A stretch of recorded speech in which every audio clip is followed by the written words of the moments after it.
Bien. Bienvenidos a nuestro programa Restaurados en su Amor, presentado por la Iglesia Bautista Armonía en Mississauga. Buenas tardes, hermanos. Mi nombre es Olivia Chévez y yo estaré a cargo de la conducción del programa y acompañada de las expositoras Omaida Marroquín y Yoconda Suárez. Esta tarde continuaremos con la segunda parte de nuestro tema sobre cómo podemos entender el perdón, entendiendo el perdón. La vez pasada estábamos hablando, hicimos un pequeño resumen, un pequeño análisis sobre definiendo qué era el perdón. Hablamos de cuándo es que se debe dar este perdón y por qué debemos perdonar. Ahora nos gustaría complementar este tema con la parte en cuanto a qué nos dice Dios acerca del perdón. Cómo podemos completar lo que es el perdón con la palabra del Señor. Omaida. Buenas tardes, querida audiencia, y vamos a hablar en este momento qué nos dice Dios acerca del perdón. En Primera de Juan 1:9 nos dice que si confesamos nuestros pecados, Él es fiel y justo para perdonarnos y limpiarnos de toda maldad. Dios llamó a su pueblo Israel a que se arrepintiera y se volvieran a Él, y Él los perdonaba. Esto nos dice el Señor. Que vayamos a Él con una actitud de arrepentimiento genuino para ser perdonados, y Él es fiel, Él nos perdona. Y no solamente nos perdona, nos limpia y nos ayuda a caminar de la mano con Él.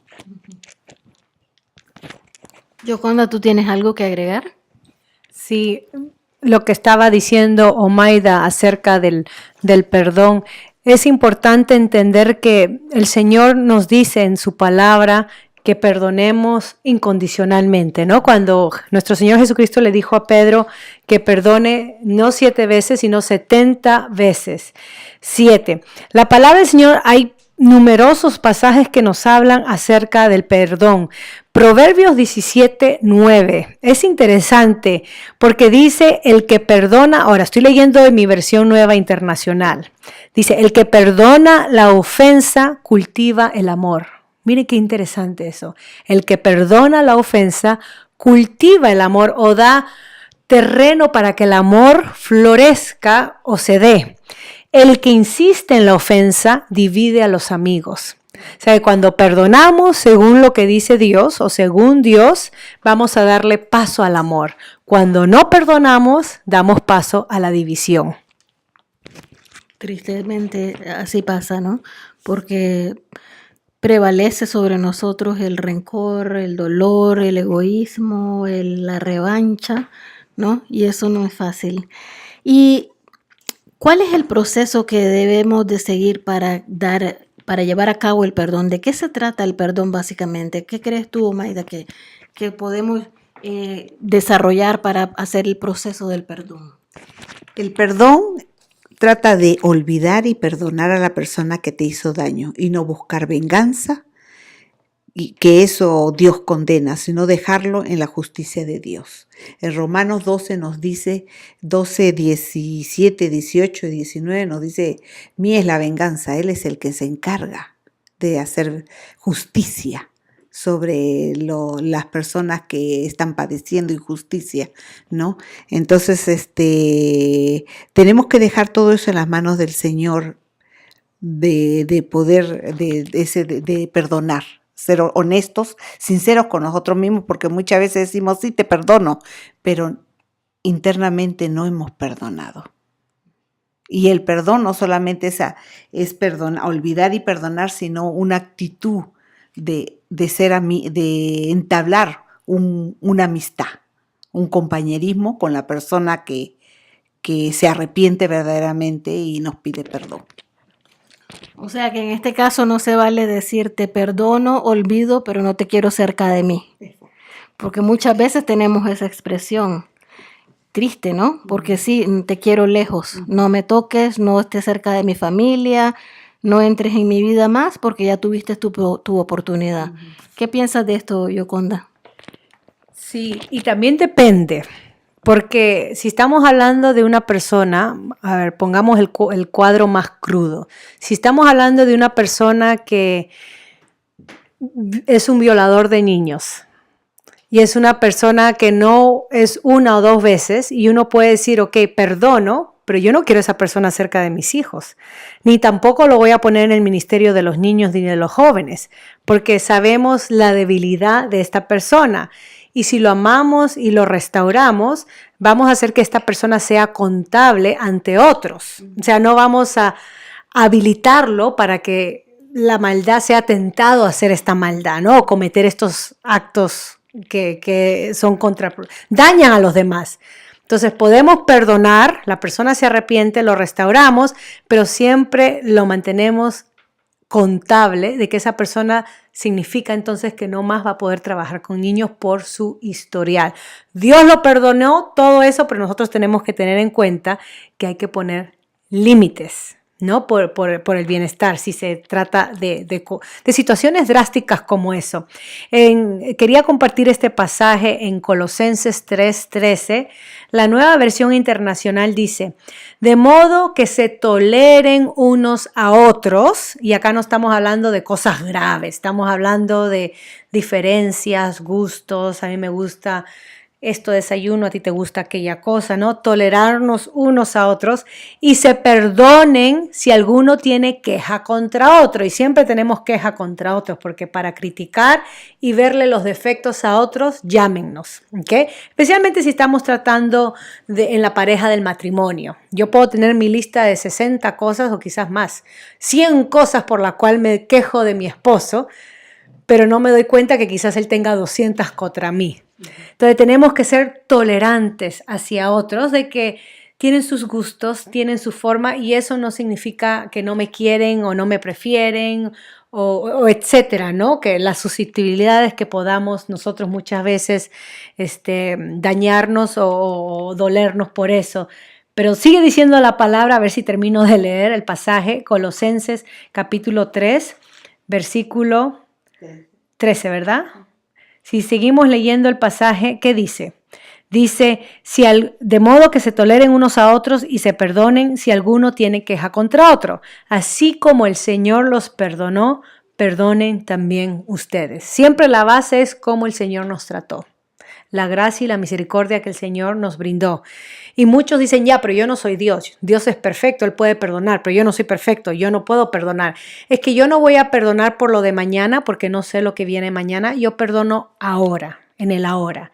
Hoy, Señor, con tu fortaleza, tu poder, decido dejar a esta persona libre de que me debe algo. Lo perdono. Mañana tú me darás la fortaleza para mañana perdonar si necesito volver a perdonar, porque el perdón es un proceso. No se hace solamente una vez, pero es un proceso que cada día quizás necesitamos si el daño ha sido grave y cada día recordamos el dolor que otros nos han causado. Quizás todos los días en nuestra vida devocional, en nuestra oración, tenemos que decir, Señor, yo perdono a tal persona. Ayúdame, por favor.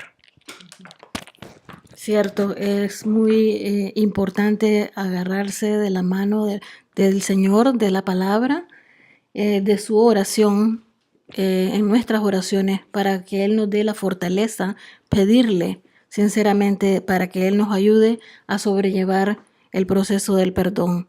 Y tocabas un tema bastante interesante, como un ejemplo ilustrativo muy fuerte, por cierto, pero que va de la mano de la siguiente pregunta que tengo, y es sobre cuándo es que se da y cómo sucede el proceso de restauración. ¿Va de la mano con el perdón? ¿Sucede después de que hemos tomado la decisión de perdonar? ¿Cómo trabaja la restauración y el perdón en este caso? Sí, cuando hay un arrepentimiento genuino demostramos cambios de comportamiento, ¿no? El perdón se da ahí mismo, pero la restauración toma un poco de tiempo, porque las dos personas, si es un caso de infidelidad, la pareja tiene que estar las dos habilitadas para poder restablecer su relación.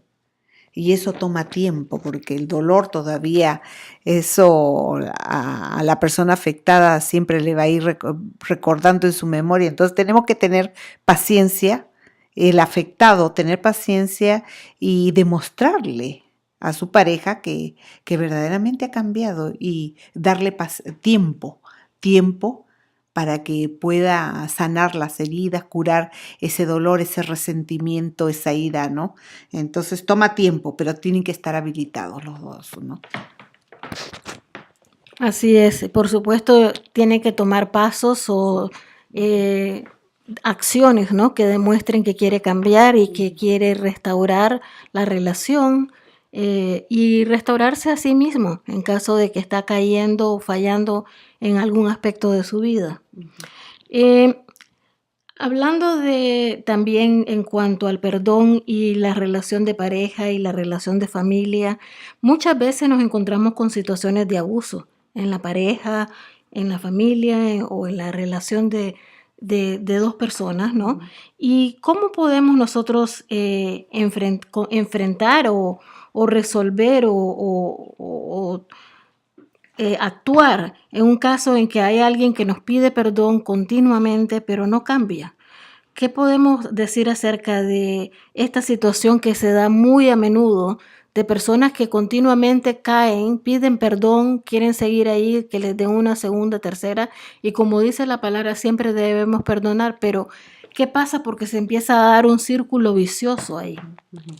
Efectivamente, la persona abusa también, ¿no? Hay abuso porque como sabe que va a perdonar la otra parte, entonces abusan de que, siempre me van a perdonar, así que vuelvo a hacer lo mismo. No, te perdonamos sí, pero con límites. Tenemos que poner límites, parámetros para que esta persona, si verdaderamente quiere cambiar o quiere salir de ese círculo vicioso, pare, ¿no? Pare y deje de hacer esas conductas inapropiadas, esas conductas que afectan a la otra persona. Entonces tenemos que, porque el Señor nos dice, cuando Pedro le dijo a Jesucristo, Señor, 7 veces tengo que perdonar, y el Señor Jesucristo le dijo, no 7 veces, 70 veces 7, o sea, siempre tiene que perdonar, pero eso no significa que la otra parte vaya a abusar. Porque hay que ponerle límites, freno para que diga, sí, yo te perdono, pero eso no significa que tú vas a abusar cuantas veces quieras hacerme daño, hacerme sufrir. ¿Me entienden? Entonces, eso no se puede permitir.